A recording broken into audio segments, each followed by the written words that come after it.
नमस्कार दोस्तों। प्रस्तुत है हरिशंकर परसाई की लिखी हुई एक व्यंग्य कथा चूहा और मैं। चाहता तो लेख का शीर्षक मैं और चूहा रख सकता था, पर मेरा अहंकार इस चूहे ने नीचे कर दिया।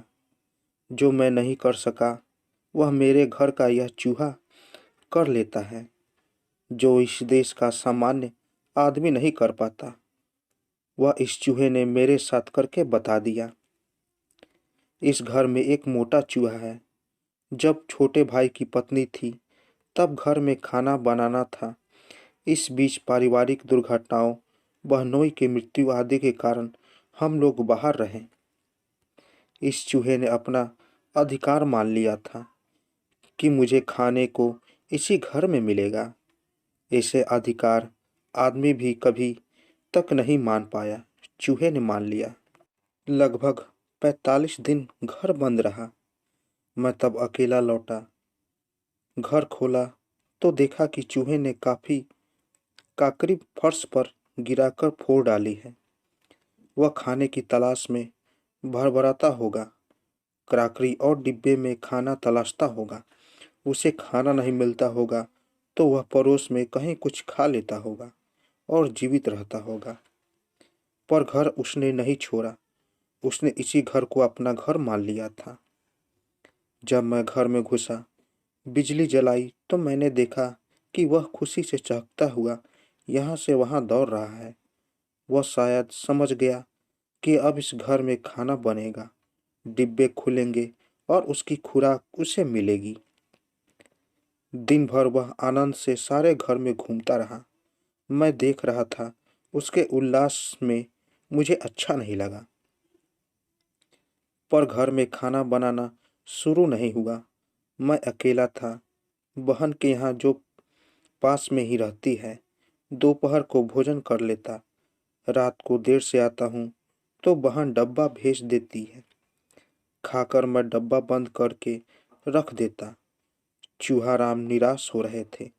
सोचते होंगे यह कैसा घर है। आदमी आ गया है, रोशनी भी है, पर खाना नहीं बनता। खाना बनता तो कुछ बिखरे दाने या रोटी के टुकड़े उसे मिल जाते। मुझे एक नया अनुभव हुआ। रात को चूहा बार बार आता और सिर की तरफ मच्छरदानी पर चढ़कर कुल बुलाता। रात में कई बार मेरी नींद टूटती। मैं उसे भगाता, पर थोड़ी देर बाद वह फिर आ जाता और सिर के पास हलचल करने लगता। वह भूखा था, मगर उसे सिर और पाँव की समझ कैसे आई। वह मेरे पाँव की तरफ गड़बड़ नहीं करता था, सीधे सिर की तरफ आता और हलचल करने लगता। एक दिन वह मच्छरदानी में घुस गया। मैं बड़े परेशान, क्या करूं? इसे मारूं और यह किसी अलमारी के नीचे मर गया तो सड़ेगा और सारा दुर्गंध से घर भर जाएगा। फिर भारी अलमारी हटाकर उसे निकालना पड़ेगा। चूहा दिन भर भरभराता और रात को मुझे तंग करता। मुझे नींद आती, मगर चूहाराम मेरे सिर के पास भड़भड़ाने लगता। आखिर एक दिन मुझे समझ में आया कि चूहे को खाना चाहिए। उसने इस घर को अपना घर मान लिया है। वह अपने अधिकारों के प्रति सचेत है। वह रात को मेरे सिरहाने आकर शायद यह कहता है, के बे, क्यों बे, तू आ गया है? भर पेट कर खाना खा रहा है, मगर मैं भूखा रह रहा हूँ। मैं इस घर का सदस्य हूँ, मेरा भी हक है। मैं तेरी नींद हराम कर दूंगा। तब मैंने उसकी मांग पूरी करने की तरकीब निकाली। रात को मैंने भोजन का डब्बा खोला तो पापड़ के कुछ टुकड़े यहाँ वहाँ डाल दिए। चूहा कहीं से निकला और एक टुकड़ा उठाकर अलमारी के नीचे बैठकर खाने लगा। भोजन पूरा करने के बाद मैंने रोटी के कुछ टुकड़े फर्श पर बिखरा दिए। सुबह देखा तो वह सब खा गया है। एक दिन बहन ने चावल के पापड़ भेजे। मैंने 3-4 टुकड़े फर्श पर डाल दिए। चूहा आया, सूंघा और लौट गया। उसे चावल के पापड़ पसंद नहीं।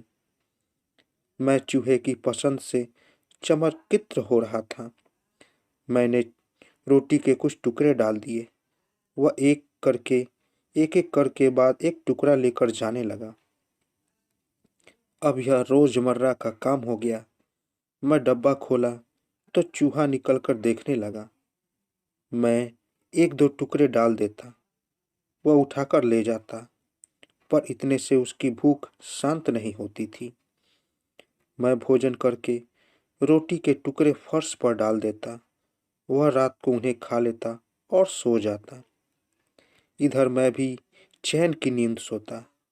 चूहा मेरे सिर के पास गड़बड़ नहीं करता। फिर वह कहीं से अपने एक बड़े भाई को ले आया। कहा होगा, चल रे मेरे साथ उस घर में। मैंने उस रोटी वाले को तंग करके डरा के खाना निकलवा लिया है। चल दोनों खाएंगे। उसका बाप हमें खाने को देगा, वरना हम उसकी नींद हराम कर देंगे। हमारा हक है।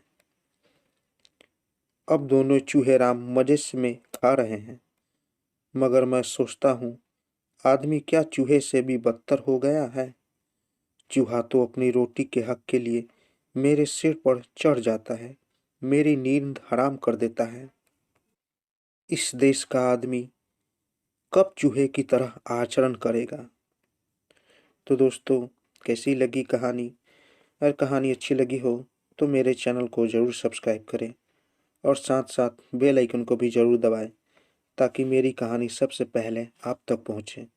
तो दोस्तों, मिलते हैं एक नई कहानी के साथ एक नए वीडियो में। तब तक के लिए नमस्कार।